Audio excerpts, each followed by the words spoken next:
मैंने अनुज गुरु जैसा काउंसलर कहीं नहीं देखा कि सेशन चल रहा है और सेशन में बंदों को समझाया भी जा रहा है और उनको हैंड टू हैंड मेकिंग भी किया जा रहा है, दोनों चीज़। और ये आते थे गुरु जी जब, तो मैंने इनके बारे में बोला, फैमिली जानती पूरी हमारी, कि जब ये आते तो एक अलग ही रिचार्जेबल करते थे, करंट अंदर से एक करंट जागता है। क्योंकि इन्होंने गुरु जी ने ना ऐसे ऐसे टॉपिक लिए हैं, बंद दिमाग पे, रिफ्लेक्टर पे और भी बहुत सारी चीज़ों पे, WHO पे, नशा की बीमारी है, इस चीज़ पे इन्होंने तो दिमाग खुलता है। तो मैंने सोचा, मैंने कहा यार इतने बड़े बड़े काउंसलरों के बीच में भी लेकर के अगर उनका नशा नहीं छूटेगा तो कहाँ छूटेगा। वहाँ तो 10,000 रुपये की नौकरी पे एक ही काउंसलर है, यहाँ पे तो हमारे पास एक और दो आ रहे, एक और दूसरा और अलग, यानी दो दो काउंसलर आ रहे और इतने बेटर। फिर मैंने सोचा, मैंने कहा यार हमारे गुरु जी यही रिस्पेक्ट दे रहे, तो इसका मतलब इनमें कुछ तो क्वालिटी होगी। वरना मैंने पता क्या देखा कि काउंसलरों को ना कैरेक्टर इज्जत नहीं देता, मुझे से पता वो समझता है कि मैंने नौकरी पर रखा है, तू तलाक से बात कर। तो मैंने देखा, मैंने यार हमारे गुरु जी जब इनको इतनी रिस्पेक्ट दे, तो यार इनसे हमें कुछ मिल सकता है। इन्होंने उनसे कुछ, हमारे गुरु जी ने इनसे कुछ हासिल किया है। तो भाई मैंने ना अपने पूरी दिमाग की सद्बुद्धि को एक तरफ रख दिया, चारों साइड से, चारों दिमाग की चारों कोने चित कर दिए। मैंने पता क्या सोच लिया, मैंने कहा यार नदीम 8 महीने हो रहे जा रहे थे, कोई बात नहीं, एक बार फटी को सिलवाने आया, तीसरी बारी आया वो सिलवाने। पहली बार फटी सिलवा के गया, नशा कर दिया, दूसरी बारी फटी फिर वहाँ आया सिलवा के गया, फिर फट गई तो तीसरी बार में इनकी शक्ल छाया में आ गया। तो मैंने कहा भाई अब यही एक बंदा है, दर्जी यही लास्ट है कि मेरी स्लीव को फटी को सुन सकता, और इससे बढ़िया मेरे को नहीं मिलेगा। मैंने पता क्या सोच लिया, मैंने ये सोच लिया कि यार अब मैंने ना बिल्कुल ये सोच लिया कि यार मैंने घर वालों से बात करने के लिए बोलना ही नहीं है, और मैंने बोला भी नहीं है। उनसे खाली एक ही बार बोला था, वो ईद आई थी ना, ईद पे बोला था मैंने खाली एक बार, तो वो मेरी फैमिली आ गई सीधा, बात नहीं हुई, फोन के लिए बोला था मैंने, फैमिली आ गई सीधा। तो मैंने ये सोचा कि मैंने यार बात करनी ही नहीं है, जब उन्होंने नहीं करनी तो यार मेरे को तो जरूरत सबसे ज़्यादा इलाज की, मैं क्यों करूँ। तो मैंने सोचा कि यार बात करनी ही नहीं है, कुछ दिन के लिए घर भूल जा। जब घर वाले तेरे को चाहते हैं सुधार में भूलना, तो तू भी सुधार में उन्हें भूल जा। मैंने ये सोच लिया कि भाई मेरे को बोलना ही नहीं है कि मेरे को घर वालों से बात करवा दो या घर वालों से मिलवा दो या मुझे घर भेज दो। मैंने यहाँ तक कि अब अपने अंदर गांठ बांध लिए कि अगर मेरे घर वाले मुझे लेने भी आ गए ना और मुझसे कहने लगे चल भाई, तो मैं उन्हें वहाँ पर उन्हें भी मैं अचंभित कर दूँगा कि 1 मिनट हो। पहले गुरु जी को बोलूँगा, गुरु जी आप बताओ मैं चला जाऊँ, आपको लगता है कि मैं जाने लायक हूँ अभी, क्योंकि मैं अपने फैसले खुद नहीं ले सकता। अगर मैं इतना समझदार होता तो मैं नशा नहीं करता। तो मैंने ना यहाँ तक गांठ बांध लिया कि यार जिस दिन मेरे गुरु जी बोलेंगे ना कि तू जा और इतने दिन के लिए जा और फिर वापिस आ, तो डायरेक्शन सुनने पे काम है, डायरेक्शन फॉलो, कुछ मत बोलो। उन्होंने मेरे को डायरेक्शन अगर घर जाने की दी 1 दिन 2 दिन 3 दिन या साल भर या जिंदगी भर, तो मैं उस डायरेक्शन, मतलब कहने का काम सारा ये है कि डायरेक्शन पे काम करूँगा।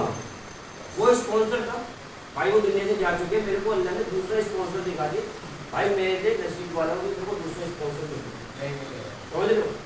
जो चीज़ जब है उसकी कदर करो, वरना फिर वही होता है कि जब हाथ में होती है तो कदर नहीं होती, चली जाती है तो कदर होती है। वो वाली मिसाल समझ सुनिए ना। तो भाई मैंने ना ये चीज़ अपने दिनों दिमाग में बिठा ली है कि मेरा डायरेक्शन पे काम है।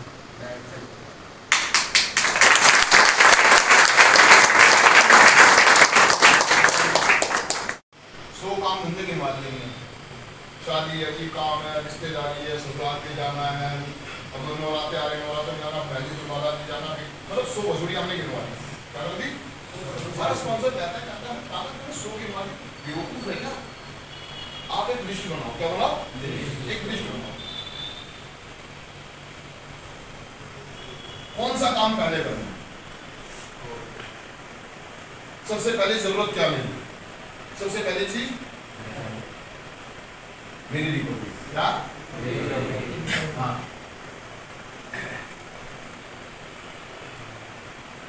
1 समझा मेरी बात, मतलब मेरा नशा मुझे। उसके बाद मेरी बाकी चीजें, मेरा परिवार, मेरा काम धंधा, हमने वो अगर हम गिनते हैं तो हम देखते हैं कि भाई साहब 90 परेशानियां तो मैंने बेमतलब की इकट्ठी कर रखी है। काम की सिर्फ कितनी है, क्या मैं इसमें परेशान हो रहा हूँ। 10 तो बेमतलब की वसूलियां, 10 वसूलियां मैंने बेमतलब की बात रखी है जिनका कोई लेना देना नहीं है। अभी कोरोना काल में हमें बता दिया इंसान की सबसे बड़ी जरूरत क्या है।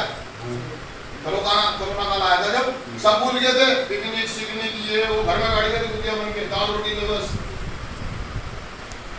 उसने बता दिया था कि मुझे कोई जरूरत हमारी क्या, कोरोना काल में बता दिया तो रोटी मिल जाए बस, खाने को मिल जाए। वो पिज्जा बर्गर चोचो मोमोज चाउमीन वाउमीन रेस्टोरेंट होटल सब बंद हो गए थे। घर में चुपचाप क्या है, दाल चावल बच्चा बना ले और कल का जुगाड़ देख लियो, बढ़िया सिखा के गया ना हमारे को।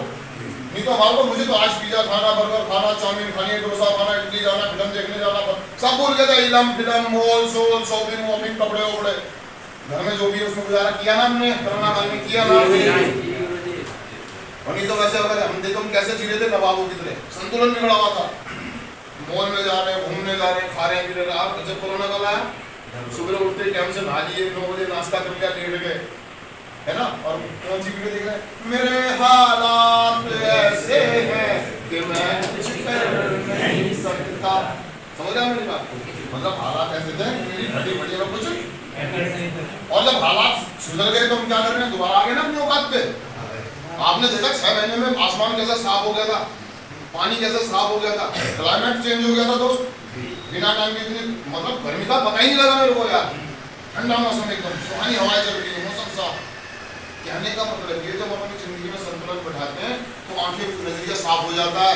हमारा स्पॉन्सर हमारे को बताता है, जब हम लोग स्विच बनाते हैं तो हमें आंखों आगे जो धुंधलापन सा होता है, हमें समझ में आता है जब प्रॉब्लम तो सिर्फ 10 है, 90 तो बेकार की है, 90 तो बेकार की है। आज की सबसे पहली जरूरत क्या है, रोटी कपड़ा और मकान। रोटी कपड़ा और मकान। इसके लिए क्या करना पड़ेगा, इन 90 को हटाना पड़ेगा मुझे। मतलब बेमतलब के पिंगड़ मत लगा, वजन कम होगा, संतुलन अपना हो गया। यहाँ ज्यादा बोझ रखने की जरूरत नहीं है। हमारा स्लोगन है take it easy keep it simple. Take it easy keep it simple, आसानी से लो और आसानी से बेमतलब की वसूली मत बनाओ। आज ये 10 काम पूरे करने के बाद अगले दिन लिस्ट बना के बचे दिन में 90 में से 10, अब इनमें से कौन से ज्यादा जरूरी है, यहाँ बचे 80। ये नहीं पड़ेगा ना, अब 10, इन 10 को निपटा एक हफ्ते में, अब फिर 10 ले ले 70। वक्त के साथ समय के साथ 100 सवाल है तो 100 सवालों के जवाब भी मिलेंगे आपको, 100 काम बनेगी भी। आप ये सोचो कि सारे के सारे एक साथ ठीक कर दूं, मैं बीवी को भी खुश कर दूं, मैं पड़ोसियों को भी खुश कर दूं, मैं गुरुजी को भी खुश कर दूं, मैं मिट्टी वालों को भी खुश कर दूं, तो भाई मैं भगवान नहीं हूं, मैं सबको खुश।